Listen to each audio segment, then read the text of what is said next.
Estoy viendo aquí uno de los árboles, de los dos que resultan de este análisis, y aquí estoy poniendo, voy a quitarlo otra vez, es este. Ok, entonces cuando apachurran este botón, le sale este asunto. Ahora, aquí tenemos varias opciones. Estas son las formas de optimización de los estados de carácter dentro de cada carácter, es decir, se hace un análisis de nada más un solo carácter. Es decir, aquí estamos hablando del carácter 1.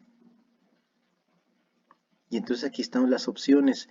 La optimización de los estados de carácter de tipo UNAM, el FAST, hay otro que se llama SLOW y otro forzado, ¿no? No sé cuáles sean. Cualquiera de estos son análisis que el programa realiza con base en en un solo carácter respecto a los estados del carácter.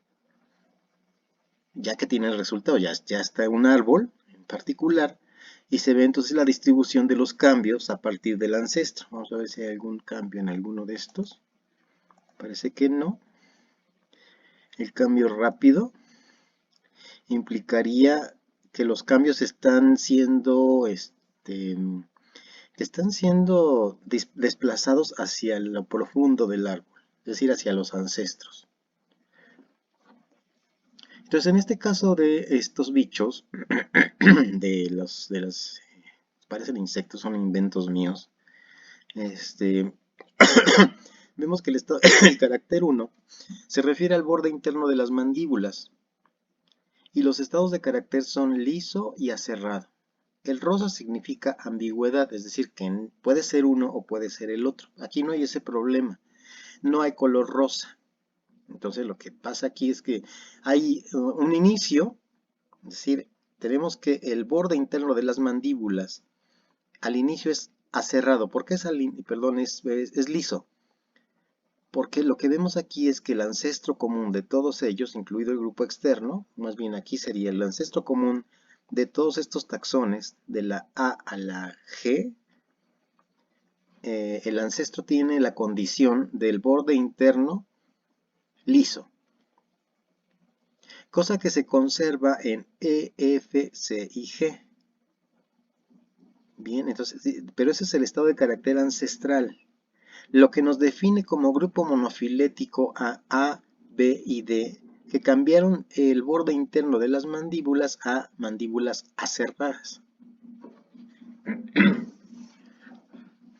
Aquí eso es lo relevante. El estado de carácter plesiomórfico es el borde interno de las mandíbulas lisas, que lo conservan estos taxones.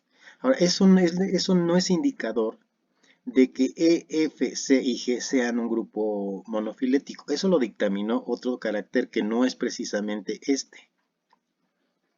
Lo que sí está dictaminando este carácter es que el grupo conformado por A, B y D son un grupo monofilético dado ese cambio a las mandíbulas aserradas. Entonces aquí estamos hablando de una sinapomorfía, porque es un cambio que está siendo compartido por estos tres taxones. Vamos a ver otro carácter, el carácter 2.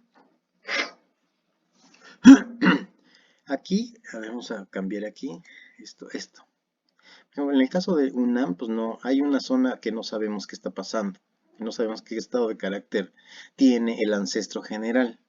Pero ya en este estilo, en FAST, vemos ya una definición, slow y force, eso no sé qué sean, pero bueno, aquí estamos definiendo, ¿no? El estado de carácter ancestral. Lo que nos interesa es aquí. Vean cómo lo único que está pasando aquí es que el estado de carácter ancestral es el cuerno medio del pronoto afilado, que lo tiene el grupo externo. Y a partir del grupo externo hacia esta rama hay un cambio hacia el cuerno medio redondeado para todos los elementos del grupo interno. Entonces, esa digamos que es una sinapomorfía a escala de todo el grupo de interés, o sea, es un estado de carácter ancestral dentro del mismo grupo, pero que sí nos está sirviendo para separarlo del grupo externo, es lo único que está pasando aquí. Veamos un tercero. Bueno, aquí lo que estamos viendo otra vez es esta condición que nos está permitiendo ver que el carácter 3 nos define al grupo conformado por los taxones F, C y G como un grupo monofilético. Es una sinapomorfía que define este grupo monofilético. Luego para el 4 nos define la hermandad próxima entre C y G. Si bien el anterior nos está definiendo para estas tres, aquí, independientemente que están hermanando C y G, este carácter solamente nos dice de F, C y G en conjunto, sin determinar si C y G son hermanas.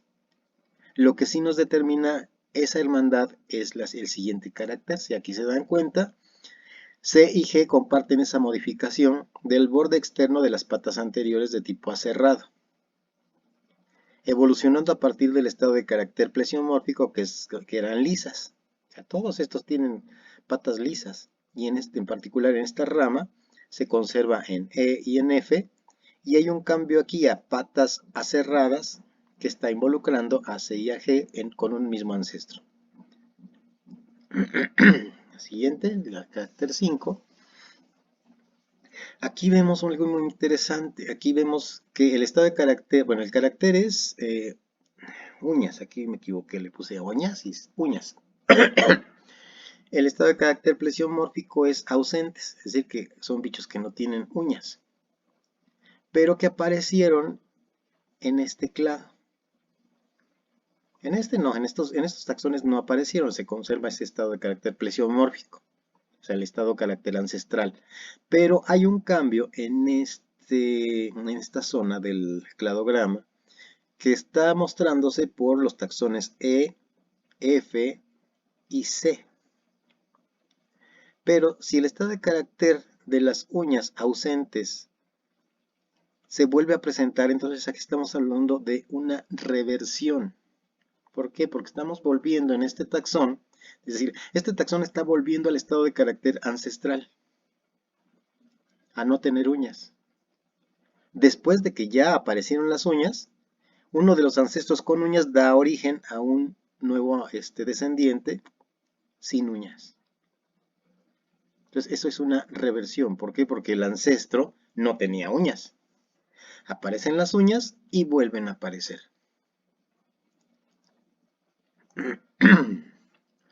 Una sinapomorfía para el caso del color de las manchas en los élitros, que define al grupo B y D.